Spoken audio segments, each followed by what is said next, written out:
बिस्मिल्लाहिर्रहमानिर्रहीम। अस्सलामु अलैकुम to all of you dear students. Professor Shoaib Anwar आप लोगों के साथ मौजूद। अल्लाह ताला आप सब लोगों को ढेर सारी सेहत व तंदुरुस्ती अता फरमाए और हर किस्म के डिजीज से और हर किस्म की वबाओं से महफूज रखे। आपको भी मुझे भी हम सबको आमीन सुमा आमीन। इस दुआ के साथ मैं आज के टॉपिक की तरफ आना चाहता हूँ, जो कि अंडरस्टैंड करना stoichiometric calculation using mole concept involving reacting masses and volume of the gases. यानी कि स्टिशियोमेट्री और लिमिटिंग रिएक्टेंट के कॉन्सेप्ट को हम लोग अंडरस्टैंड करने जाएंगे। लास्ट जो वीडियोस आप लोगों ने देखी, आप लोगों की तरफ से बड़े अच्छे पॉजिटिव कमेंट्स और मैसेजेस मुझे देखने को मिले, सुनने को मिले। ढेर सारी तारीफें हुई and I am thankful to Allah almighty first of all, and then of course for you people कि आप लोगों को समझ आती है बात जो मैं समझाने की कोशिश करता हूँ। कुछ क्वेश्चंस भी आप लोगों की तरफ से आए। हाँ, एक मिनट। कुछ शरीफ लोगों ने कहा कि sir kindly use mic. Sir आपके यहाँ कॉलर के साथ माइक लगा हुआ नजर नहीं आ रहा। अल्लाह के बंदो, उससे कई गुना अच्छी क्वालिटी का माइक मैंने यूज किया। वो वैसे बाय चांस मैं जरा अपनी ट्यून लो करके बोल रहा था, माइट बी पॉसिबल इस वजह से तुम लोगों को लगाओ। Otherwise my dear students, I am using this device और अगर आप इसको देख सकते हो तो it is one of the most expensive mic जो कि अब तक यूज किया जाता है ब्रॉडकास्टिंग के अंदर। So I am using this one, ठीक है, for the sake of your information I am telling you this. खैर, इस छोटे से जोक के साथ, मजाक के साथ, बड़े बड़े जोक्स हुए, बड़े बड़े मजाक हुए। स्टूडेंट्स, इतने शरीफ किस्म के स्टूडेंट्स के साथ इंटरेक्शन देखने को मिला कि एडमिशन हुआ स्टूडेंट का, एंड स्टूडेंट ने हमें फोन किया कि सर हम लॉगिन आईडी ऐड कर रहे हैं, आगे कुछ हो ही नहीं रहा। सर जी मैं लॉगिन आईडी ऐड करती हूँ, आगे कुछ होता ही नहीं है। सर कुछ, सर जी कुछ बताएं, मैं बहुत परेशान हूँ। तो हमने कहा फोन करके कि आप इंटरनेट कौन सा यूज कर रही है, पीटीसीएल यूज कर रही है, जोंग यूज कर रही है? सर नेट तो हमारे घर है ही नहीं।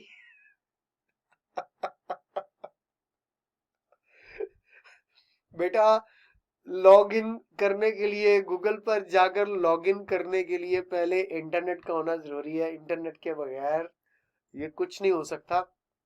कुछ लोग हमें सारा दिन यूट्यूब के ऊपर सर्च करते हैं। बेटा, यूट्यूब के ऊपर भी हमारा चैनल बहुत जल्द आ रहा है। और इसके अलावा कुछ बड़े बड़े शरीफ लोग थे जो कि समझते थे कि अभी कुछ बड़े बड़े मशवरे भी दे रहे हैं लोग, सर ऐसे कर ले वैसे कर ले। बेटा, आप लोगों की मासूमियत को 7 तोपों की सलामी। ठिश 2, ठिश 3, ठिश 4, ठिश 5, ठिश 6, ठिश 7, 7 तोपों की सलामी पूरी करते हुए वापस आता हूं मैं टॉपिक की तरफ आप लोगों के लिए।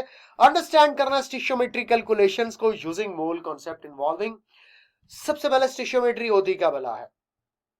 केमिस्ट्री ब्रांच डीलिंग विद या which tells us about the quantitative relationship between the reactants and products in a balanced chemical equation।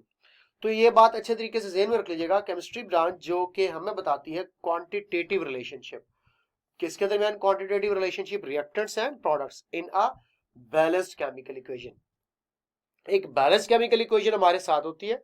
हम लोग देखते हैं कि इतने ग्राम्स ऑफ द अगर रिएक्टेंट्स हैं वो कंप्लीटली रिएक्ट करते हैं तो कितने ग्राम्स ऑफ द प्रोडक्ट्स को बनाते हैं। तो grams of reactants combined to form grams of product. ये चेकआउट करने के लिए, एस्टिमेट करने के लिए जिस केमिस्ट्री की ब्रांच की हेल्प ली जाती है वो स्टिशियोमेट्री कहलाती है। इसमें अब आप लोगों को नेक्स्ट बात जो बतानी है मैंने, वो बड़ी इंपॉर्टेंट है कि स्टिशियोमेट्री कैलकुलेशंस कुछ अजम्पशंस की बेस पर होती है। बाकायदा तौर पर पेपर में क्वेश्चन भी आ सकता है कि which one of the following are the assumptions of stoichiometry. Assumptions का मतलब होता है कंडीशंस। अजम्पशंस का मतलब बेटा मैं यहां पे ले रहा हूं कंडीशंस, या फिर अजम्पशंस का मतलब मैं यहां पे ले रहा हूं रिक्वायरमेंट्स।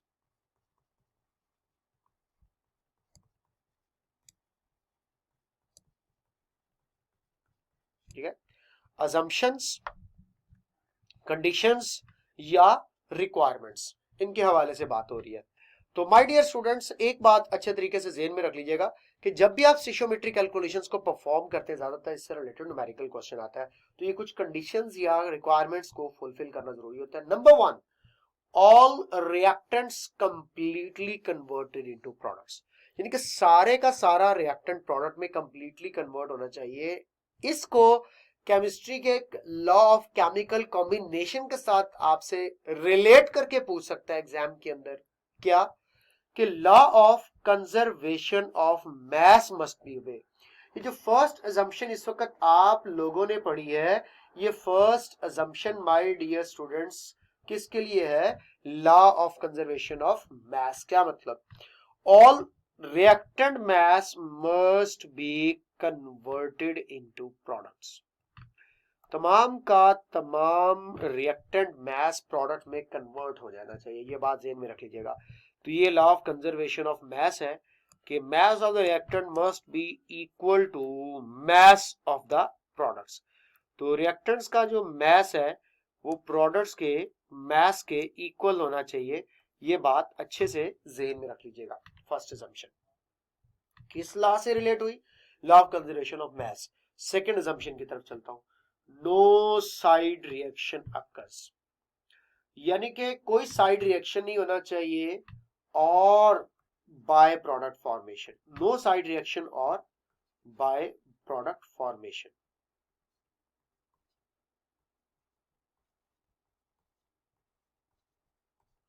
तो ये बड़ी एक इंपॉर्टेंट बात थी जो आप लोगों के साथ शेयर मैंने करनी थी कि साइड रिएक्शन के रिजल्ट में बाय प्रोडक्ट बनती है, ऐसा नहीं होना चाहिए। अब ये कौन सा लॉ है?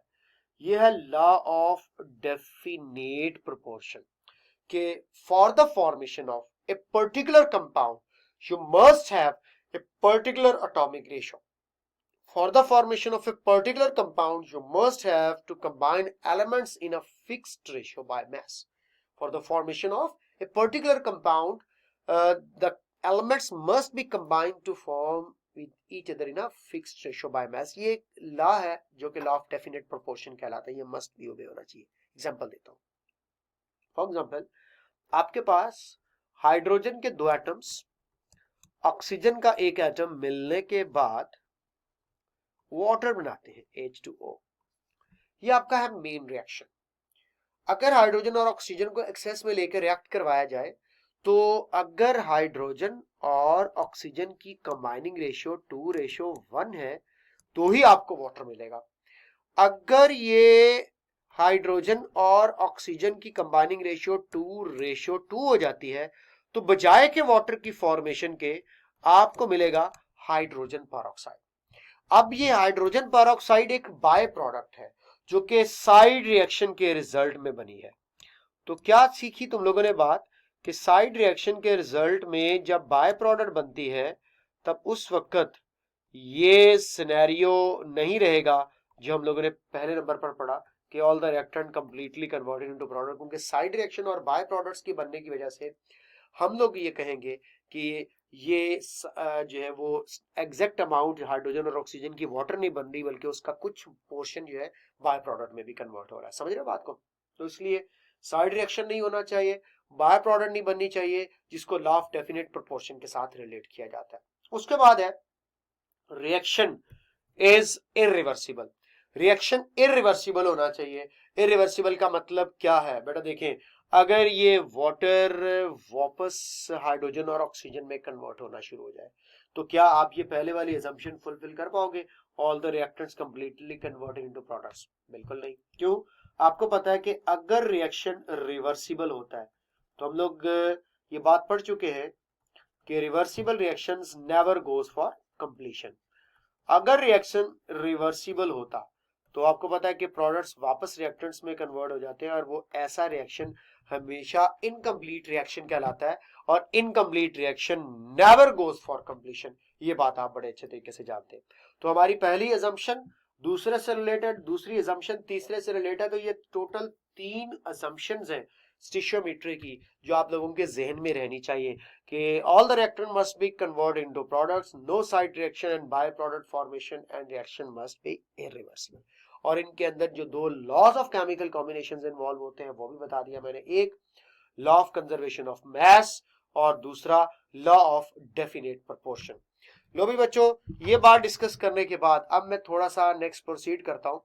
ये देखिए, एक छोटा सा कॉन्सेप्ट है जो आप लोगों के साथ में शेयर करना चाहता हूं और बड़ा इंपॉर्टेंट कॉन्सेप्ट है जो कि आप लोगों को सीखना है हर सूरत में। मैंने आपके सामने क्वेश्चन रखा एक कॉन्सेप्ट क्लियर करने के लिए। बच्चों के अंदर एक बड़ी मिसकॉन्सेप्शन होती है बेटा। देखिए, जब आप इंशाल्लाह ताला हमारे पास पढ़ेंगे, ना सिर्फ आप लोगों के कॉन्सेप्ट्स को स्ट्रॉन्ग किया जाएगा, बल्कि जो कुछ पहले चीजें बच्चों ने प्रॉपर तरीके से क्लियर नहीं की होती उनको भी हम लोग इंशाल्लाह ताला क्लियर करेंगे। क्वेश्चन को अगर आप गौर से देखें तो आप लोगों को दिख रहा है कि which one of the following equation is correct as a balanced equation for the formation of water. सोचें, जरूर सोचें। अल्फा, बीटा, चार्ली, डेल्टा, क्या ख्याल है? अल्फा नहीं, अल्फा नहीं, अल्फा नहीं, क्या? बोलो भी। सर बोल रहे हैं, आप कैसे सुन सकते हैं? रिकॉर्डेड लेक्चर है। ओके ठीक है, आपकी आवाज मेरे दिल तक पहुंची, मैंने अपने दिल में से आपकी आवाज निकाल के देखी, देख रहा हूं आवाज, और निकाल भी कहां से रहा हूं? दिल में से। बेटा साइंस पढ़ी आपने? नहीं पढ़ी। आपको क्या पता है साइंस क्या होती है? मैं नहीं बताऊंगा साइंस क्या होती है, बता देता हूं। जनाब, एक बड़ी सिंपल सी बात आपको बता देना चाहता हूं, सारी की सारी करेक्ट है, ऑल आर करेक्ट। मुस्कुरा लो, बेशर्म हो, ढीठ हो, मुस्कुराओगे और क्या करोगे? बेइज्जती होने पर हमारी कौम, ढीठ कौम, मुस्कुराती है, हंसती है, दांत निकालती है, दंदियां निकालती है और क्या करती है? All of these. तो यार ऑल ऑफ दीज ऑप्शन यहां पे मैं कह रहा हूं बिल्कुल ठीक है। मेरी इस ऑल ऑफ दीज ऑप्शन के साथ कितने लोगों का ख्याल है कि ये ठीक है? हाथ खड़े होने चाहिए। यूं नहीं, क्लास में आप लोग एक दफा मेरे सामने बैठे तो मैं आप लोगों को बताऊं, ये जो यूं यूं करके हाथ खड़े करते हैं बड़े बदतमीज होते हैं। इसका आंसर अभी भी मैं पुरतपाक अंदाज में कह रहा हूं ऑल ऑफ दीज। क्यों ऑल ऑफ दीज आंसर? आइए जरा इसको समझाता हूं। अभी मैंने आपसे बोला था पिछली जो स्लाइड के अंदर कि वाटर बनाने के लिए H2O बनाना है तो हाइड्रोजन और ऑक्सीजन के मोल्स की कंबाइनिंग रेशियो या एटम्स की कंबाइनिंग रेशियो 2:1 है। जिस भी इक्वेशन में ये रेशियो 2:1 होगी वो उसकी बैलेंस इक्वेशन कहलाएगी। कोई भी मल्टीपल नंबर ले सकते हैं आप, सूटेबल नंबर से मल्टीप्लाई करके उस रेशियो को आप बढ़ा सकते हैं, लेकिन अल्टीमेटली सिंप्लीफाई होकर रेशियो यही रहनी चाहिए, तो वो इक्वेशन करेक्ट कंसिडर की जाएगी। फर्स्ट में देखें, आप लोगों को क्लियर कट ये दिख रहा है कि अगर मैं यहाँ पे आप लोगों के सामने ये रेशियो बनाता हूँ, डिस्प्ले करता हूँ, तो आप लोग अब देखिएगा कि मैं एक इक्वेशन लिखता हूँ इस तरह। ये डेल्टा इक्वेशन को देखें कि H2 प्लस